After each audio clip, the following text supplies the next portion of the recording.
Just take in the beauty of this image. This is one of Jessica's that she took this week on the Central Coast. The waves in the sand.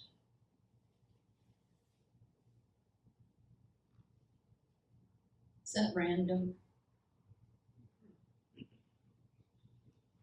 I didn't want to pass this by. Our beautiful sunlit coast. And the order that we see in the universe, the waves in the ocean, the waves in the sand. And then we go to the Andes, to the Peruvian Andes. So I want to share a story with you that Eric Butterworth shared in his book, Spiritual Economics. In his classic work, Wind, Sand, and Stars, Antoine Saint-Exupéry tells the story of a pilot who was downed. And I fact-checked this the best I could, and it is said Saint-Exupéry was a pilot, and his book, Wind, Sand, and Stars, is a philosophical take on his life. So this story did happen in some fashion.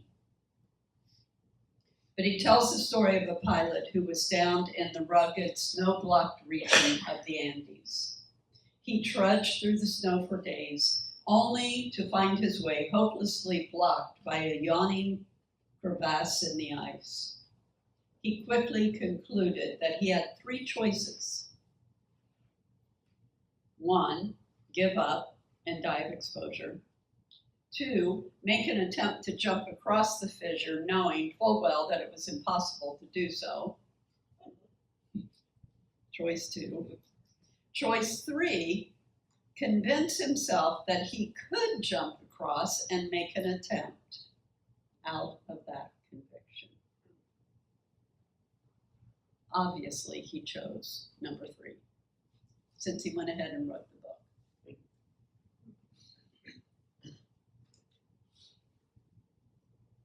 When considered in this kind of logic, the choice was clear. So he backed away a few yards, closed his eyes in a moment of inner communion, and then loudly shouting, "I can, I can," he ran and jumped and barely reached safety on the other side. Trudging off down the mountain, he was finally found and saved.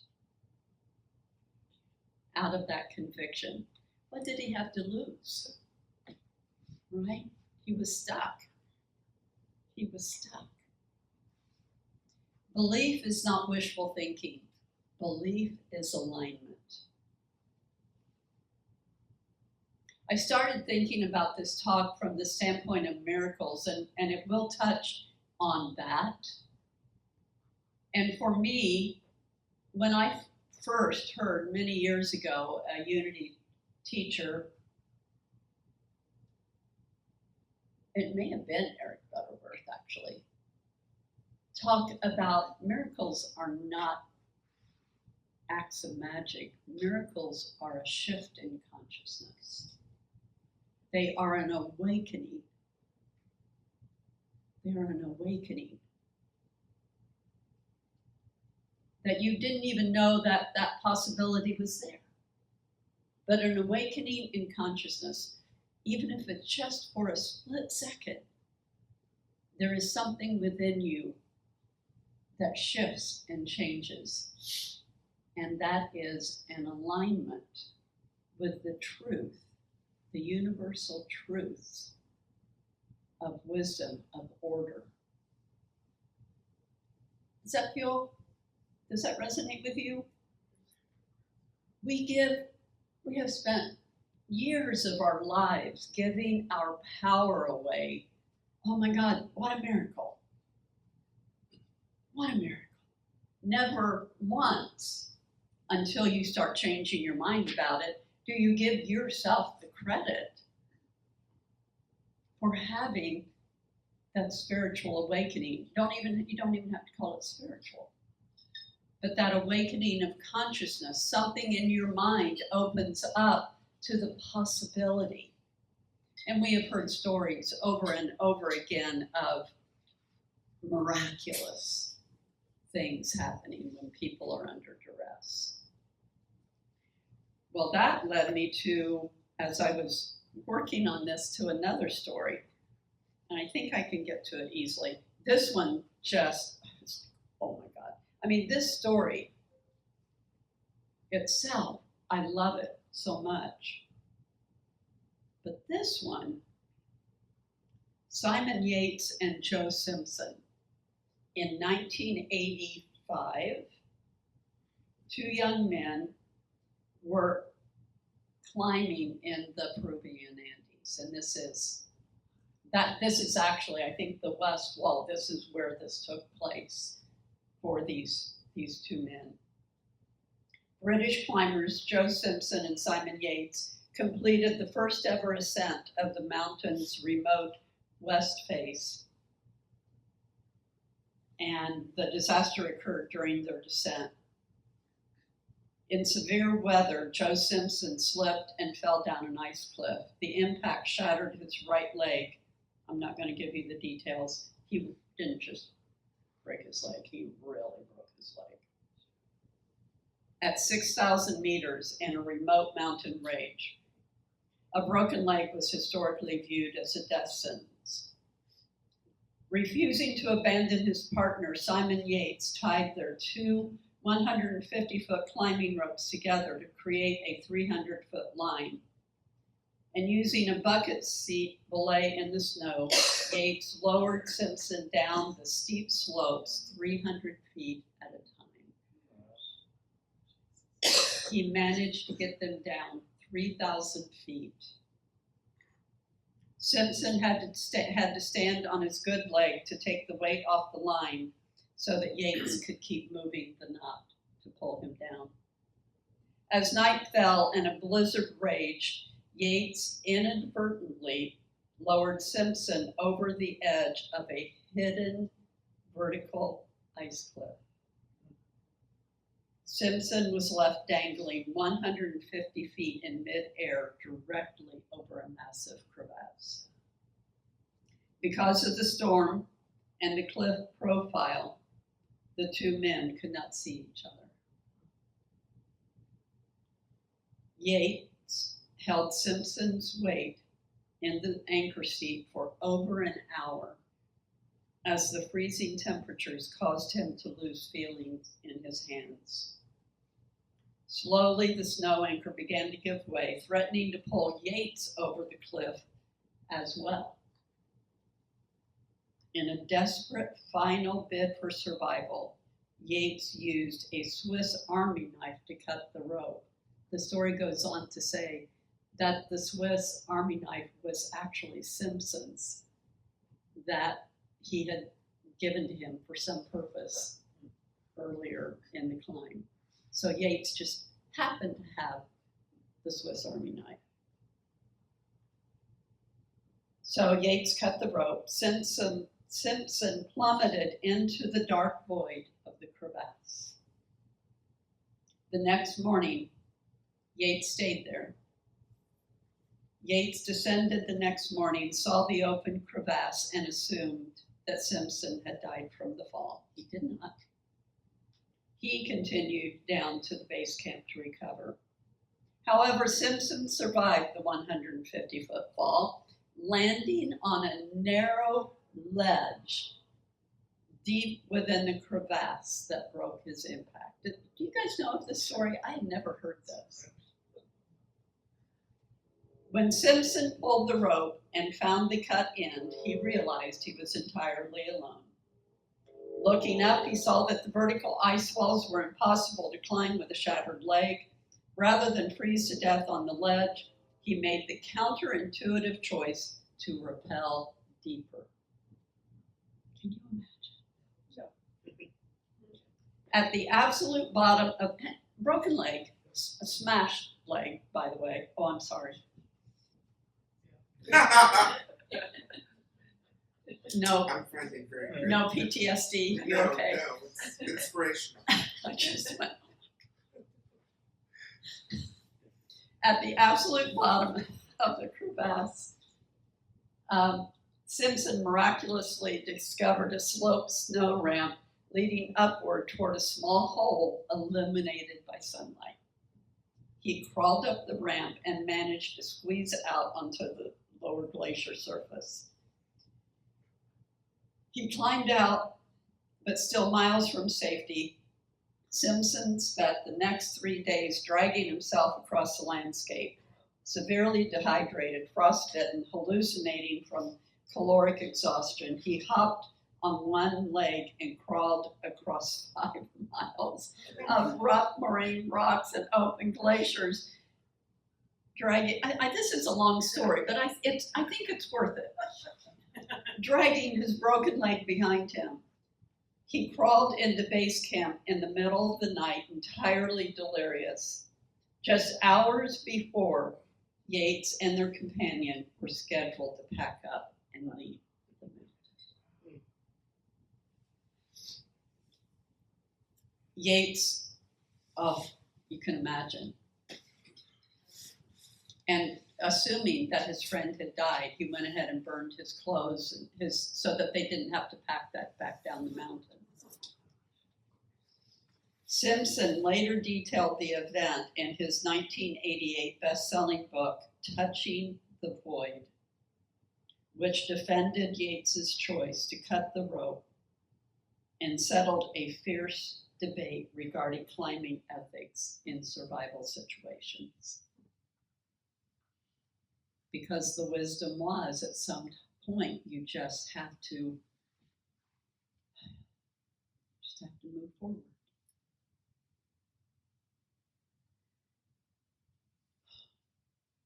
Belief is not wishful thinking. Belief is alignment.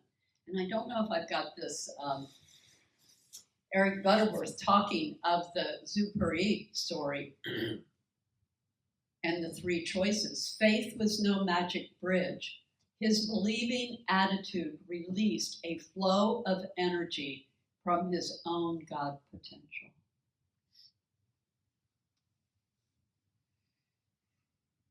It was that shift, a moment of opening. So I just want to take a moment and say at this point that as I was being with this talk and working with this material and then came upon the Simpson and Yates story, I really believe everything I'm telling you right here. But I got to tell you, there's so much more than what we know. Our capability, the power. In Unity, we teach, and I remember when I was a new Unity True student and coming into this teaching and learning so much about taking our power back. That we are one with the all-loving presence of God, of Source, whatever you call that higher power. And we talk about our higher self, or we talk about our higher power. That is all us. Just like the sand in those waves of sand on that beach. Individual little grains of sand in that allness of that beautiful order. That is us. And so, yes, it is so very, very important that we come into our authenticity and we come into our knowing that it is a personal side by side, within, without, above, below operation between God and us. We just have not been taught this throughout the ages. It's been about separation and looking outside ourselves. And so the amazing potential of these 2, 3 men in these stories, and having that awakening of consciousness. I'm just here to say, based on my experience, my own personal in my life experience, I can tell you without a doubt, there was a lot of angelic intervention going on.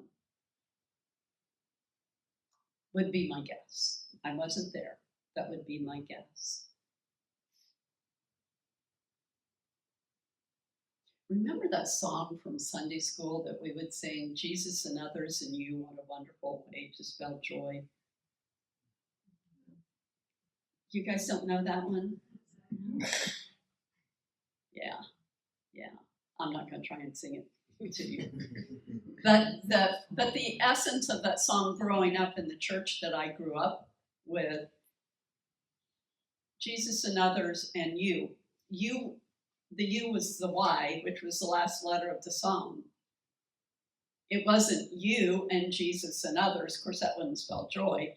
But the point is how often we put ourselves last instead of putting ourselves directly in the mix.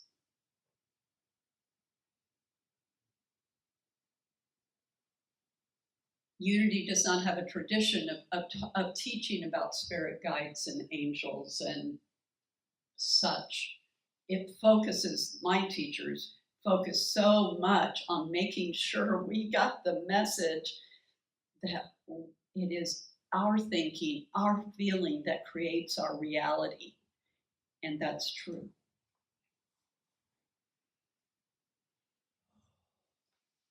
And my prayer is, my teaching is that we allow ourselves to open up to all of the love that is available to us in the unseen realm.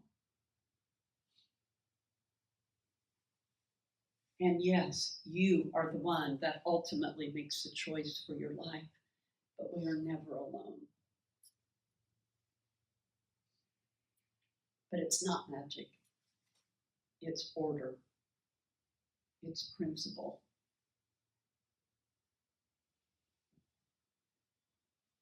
Again, Eric Butterworth, faith is consciousness centered in universal source. Faith is not a vague process of believing in something. It is a positive act of turning something on, like turning on a water hose. The water flows.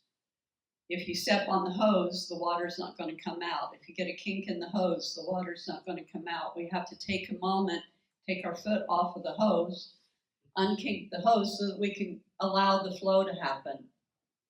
Things happen that get in the way. But when we step back and allow for the openness, then something turns on, something comes alive. And I love this Vera Dawson Tate, another Unity minister. When the free flow of unobstructed life takes place, we, often in awe, call it a miracle. But miracles are not interruptions of natural law. They are what happens when we finally stop interrupting divine life. When we get our egoic egos out of the way and here I am. Let me take a breath and step back and feel the presence around me and allow it to work. Now, that doesn't mean that you're not going to have feelings. It doesn't mean your stuff isn't going to come up. In that song that you wrote, observe it and allow it. Observe it and allow it. Allow it to pass through you by acknowledging it.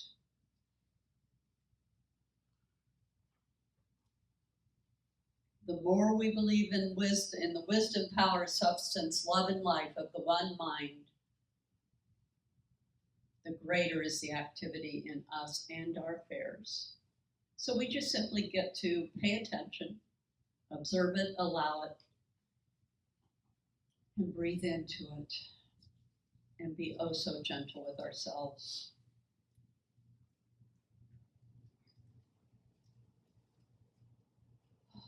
all good stuff. But we will close with, from last week, the divine flow requires but one thing of you, your consent to be a receiving channel. And so it is.